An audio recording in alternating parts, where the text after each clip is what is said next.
The MSNBC studio lights dimmed just enough for the ticker to burn bright beneath the anchor's desk. Red letters scrolled across the screen like a warning flare. Breaking leaked letter, allegedly written by Trump to Putin. Authenticity under review. The network's signature chime echoed faintly, but the energy in the room was colder than it should have been for a Friday primetime slot. There were no graphics, no opening montage, just a shot of 3 chairs and the envelope. It sat dead center on the table. A yellowed manila folder sealed with a red tab, the kind used for confidential files or forgotten secrets. It wasn't labeled, but everyone in the room already knew what it held. The letter, the one everyone hoped didn't exist, and the one that Jasmine Crockett swore did.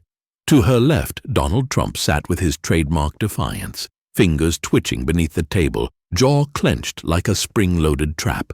He wasn't smiling. Not yet. His eyes never left the envelope. To her right, the host's fingers rested lightly on the desk, poised as if holding a scalpel, not a pen. There were no cheers, no jeers, just tension, the kind that doesn't hum, but waits. She began with a whisper. They called it a love letter. But what's inside could be treason with a postage stamp. Her words landed like a match dropped in dry grass. The silence didn't burn, it ignited. Outside, the New York skyline blinked through thick studio glass, indifferent to what was about to unfold inside. But in the control room, producers leaned forward. The teleprompter remained blank. This wasn't scripted. She reached for the envelope. Trump's shoulders tightened. His chin lifted a half-inch, like it might shield him from what was coming. But nothing could. Not tonight. Because this wasn't about policy. This wasn't about optics. This was about a letter, allegedly handwritten, undated, but unmistakably his. A letter not to an ally, but to an adversary. And for the first time in years, Donald Trump looked like a man unsure of his lines. The camera panned slightly. Crockett placed the envelope down again. She hadn't opened it yet. She didn't need to. She looked forward, calm and terrifyingly measured.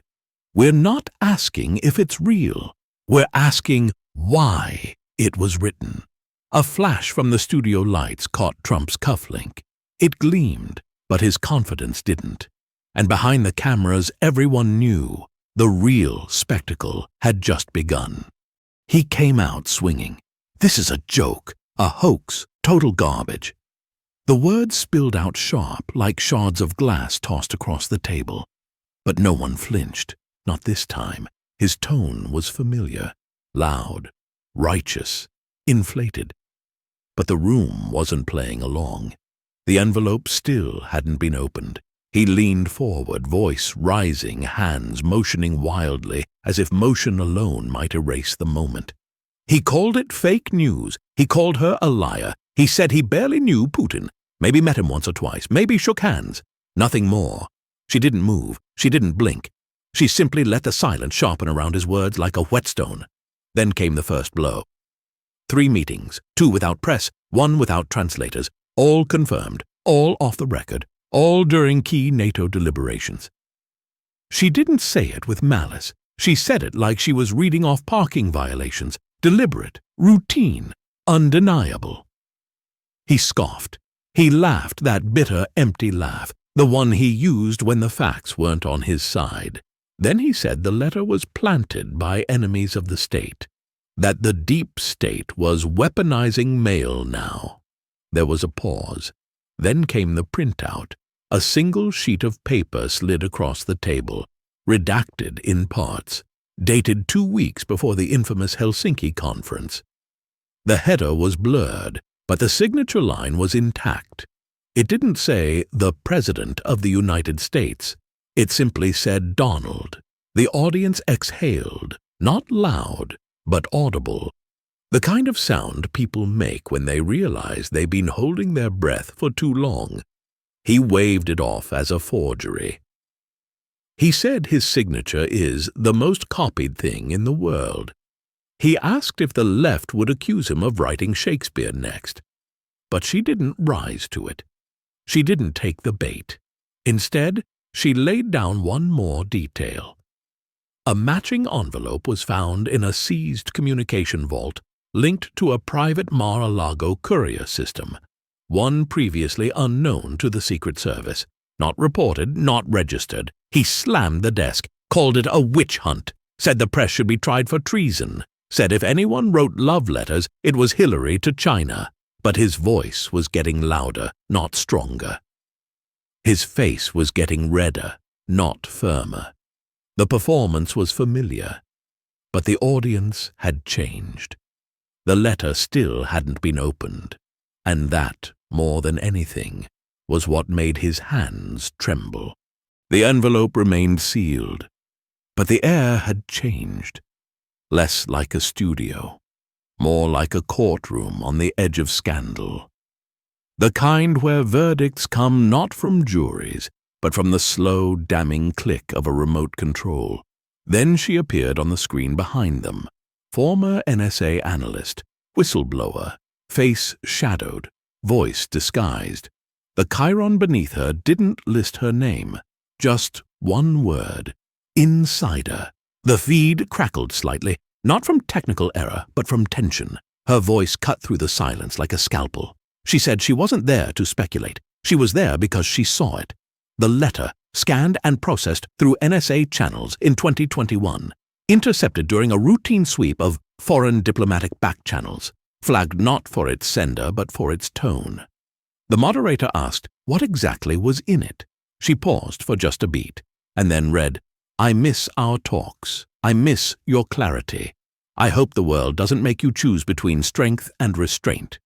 There was no gasp, just stillness, like someone had pulled the oxygen from the room. She continued, "You understood me in ways my own circle never did. You listened, you didn't judge. You knew the burden of power." It didn't sound like politics. It sounded like confession. And that's what made it so dangerous. The screen froze on that last line. Trump shook his head, mouth curled in disbelief, or perhaps desperation. I've never written anything like that in my life. But his voice cracked midway, like it didn't quite believe its own protest. The whistleblower didn't flinch. She said the letter was handwritten on White House stationery, the embossed seal faint beneath the ink. She said it was stored under a secondary label, correspondence, DT private. Then she added one more detail. The letter had no date, no formal greeting, but the closing line read, "Stay strong, your friend always, D." Trump erupted, hands slamming the table. That could be anyone. There's no proof it was me. But proof wasn't the problem anymore. Perception was, because somewhere in Moscow, someone had read those words, and the world was just now catching up to what that meant. The camera lingered on the envelope, still sealed, but somehow already open. He leaned forward, fists clenched, like a man trying to punch his way out of history. His voice sharpened again. "So what? Even if it existed, even if I wrote something, talking to Putin isn't a crime." And that was the moment she struck. She didn't raise her voice. She didn't look angry. She looked resolved, like someone who'd spent months assembling puzzle pieces and had finally placed the last one. She laid it out clean and cold. "Helsinki, 2018, private room, no American translators, no record of conversation. Mar-a-Lago, 2019. A visiting Russian diplomat bypassed official channels, entered through a side entrance, left with a sealed briefcase. G20 Summit, 2020. Trump accused the intelligence community of spying on him." 2 days after a personal phone call to Moscow, routed through a back-channel switchboard in Prague. Each incident on its own felt like static, but together they formed a signal, one that was finally being decoded. He rolled his eyes, called it coincidence, said every president meets people behind closed doors, said Obama whispered to Medvedev on a hot mic once. Where was the outrage then? But no one interrupted him. No one tried to shout him down, they just waited for him to finish. And then she said it. "You didn't dismantle the swamp, Mr. Trump. You mailed it to Moscow with a bow." He laughed, but it came out dry. More breath than sound. She held up a document. Redacted, but dated. A White House internal memo detailing concerns about undocumented personal correspondence with hostile nations. The only country named Russia. He called it deep state sabotage. Said they were jealous of his diplomatic skills. Said Putin respected him. Feared him, even. That's when the moderator cut in. "If Putin feared you, Mr. Trump, why did you write him a letter begging to be understood?" He didn't answer, not right away. Instead, he looked at the envelope again. For a man who always demanded loyalty, his silence was deafening, because somewhere deep down even he knew. The moment that seal broke, the illusion would too. The lights dimmed just slightly, not for effect, but to soften what came next. She opened a slim navy blue binder. No dramatics, no build-up. Just the quiet confidence of someone about to shift the conversation with a whisper, not a scream. She placed a photograph on the desk. It wasn't leaked. It wasn't pixelated. It was pristine. Inside it, tucked between a Birkin handbag and a box of unopened correspondence, was a folded page marked with the same golden embossed White House seal seen on official presidential memos. The page was found, she explained, during a routine post-presidency asset review tied to a Mar-a-Lago preservation audit. But it wasn't in the presidential suite. It was in Melania's. Trump's eyes darted to the photo. He squinted like it might vanish if he stared hard enough. His lips pressed together, but he said nothing. The moderator leaned in gently, asking the obvious. Was this page part of the letter? She nodded once. Carefully. The text was partial, some lines smudged, others pristine. But one sentence stood alone. "They don't understand us, but you always did. I trust you more than I trust the one sleeping down the hall." The room went silent, like someone had just pulled the emergency brake on a train. He broke the silence first, spitting out accusations about media fabrications, photo doctoring, deepfake signatures. But the words came too fast, too jumbled. The usual rhythm, strong, sharp, sarcastic, was gone. She didn't attack. She just laid down the facts. Melania had refused to attend 6 court appearances. She had skipped 3 campaign events. She had signed over administrative access to her personal White House archives a month before the page was discovered. And then she read one more line. This one from an internal Mar-a-Lago email. Item retrieved. Former FLOTUS made no attempt to retain it. No comment when notified. No defense. No denial. Just silence. That silence now hung in the air like a verdict. Because for the first time, Trump wasn't just being undermined by former staffers or rogue aides. He was being contradicted by his own wife's indifference. And somehow, that stung more than all the headlines combined. The photo was gone now, but its weight lingered. She turned a page in the binder. This time, no pictures, just text, declassified logs, intelligence briefings, metadata from encrypted diplomatic pouches sent to Russia between 2017 and 2021. One in particular caught the audience's attention. It described a delivery labeled Special Personal, DJT. Time-stamped 3 days after the Helsinki summit, logged as received by a liaison linked directly to the Kremlin's Internal Affairs Division. She didn't accuse. She didn't need to. She simply read what the courier logged into the record. Personal communication, no return requested, tone, emotional, references to mutual respect and disappointment in the West. He snapped. That's vague. That could be anything. Maybe it wasn't even me. But then she said the part no one expected. The intelligence community had run a handwriting match, not once, Not twice, but 7 times, across signatures, margin notations, and one particularly telling salutation. That's when she pulled out the final page of the redacted scan.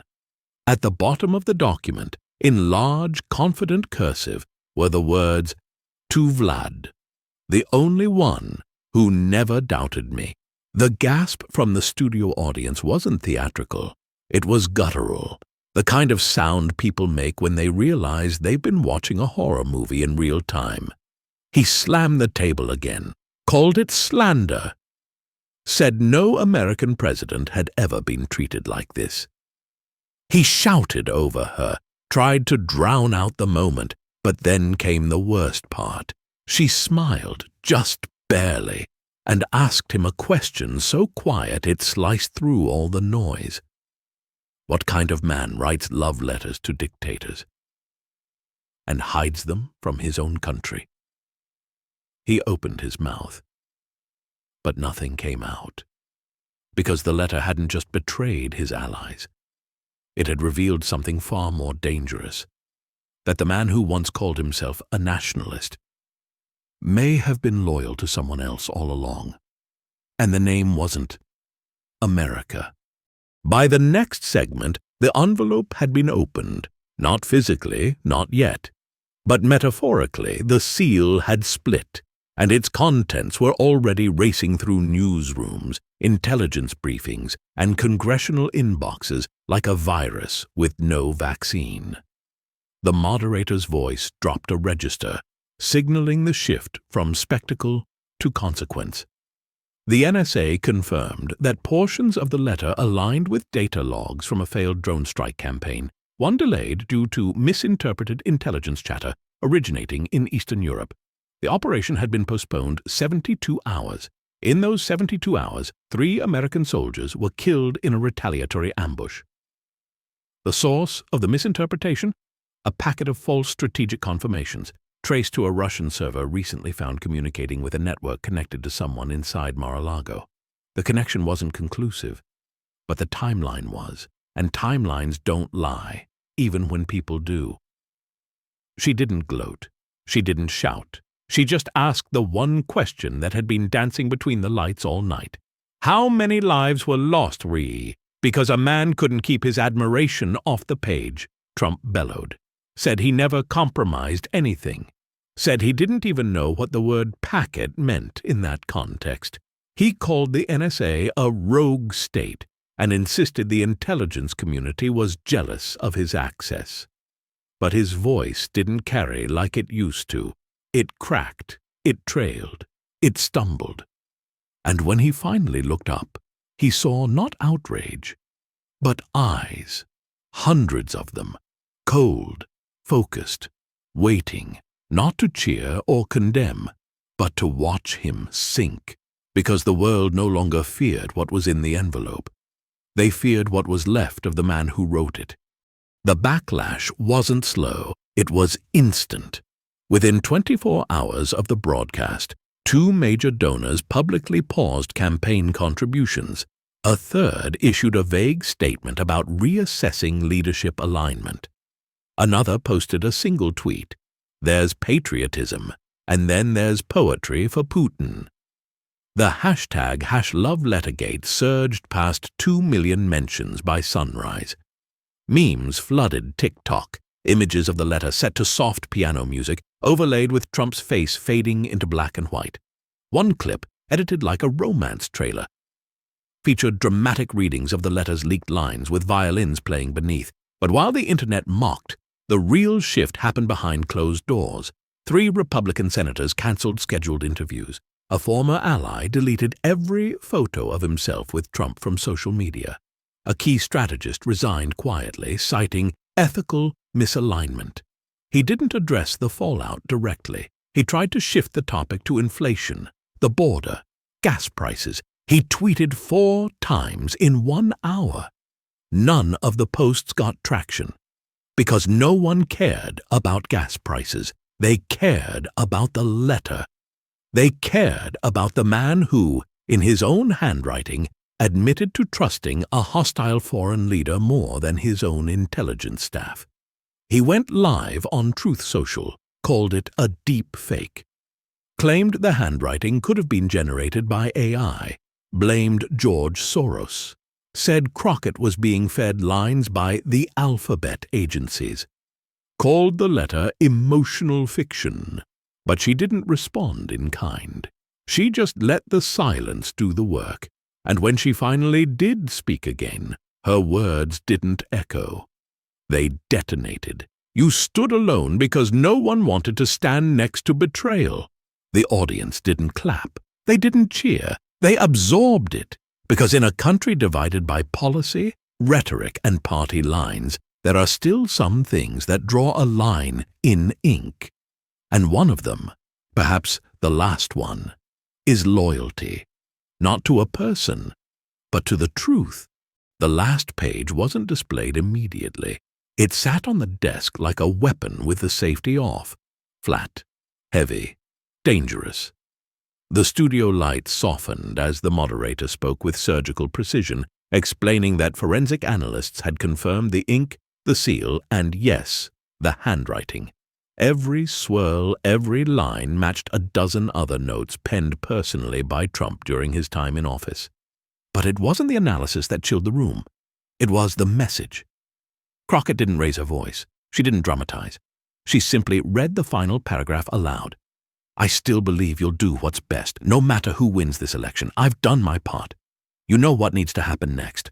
I trust you to make the right call. She paused. The air didn't move. The moderator asked the only question that could possibly follow. Mr. Trump, what exactly were you asking him to do? He didn't respond. Not immediately.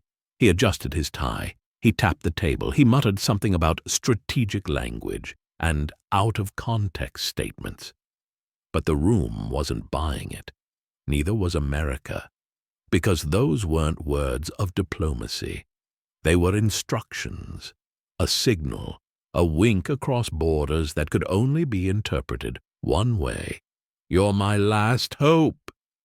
He stammered that it was metaphorical, that all world leaders talk that way behind closed doors, that Reagan would have said the same. But his voice broke halfway through the word Reagan. Crockett leaned slightly forward, her eyes steady, her tone like a scalpel slicing through armor. That wasn't a love letter, Mr. Trump. That was surrender, wrapped in affection and sealed with treason. He slammed his hands down, called her disgusting, accused her of politicizing personal words, said it was an attack on his marriage, his patriotism, his entire legacy. But the rant didn't land. Not this time. Because no matter how loud the shouting, the final sentence still hovered above him, like a guillotine. You know what needs to happen next.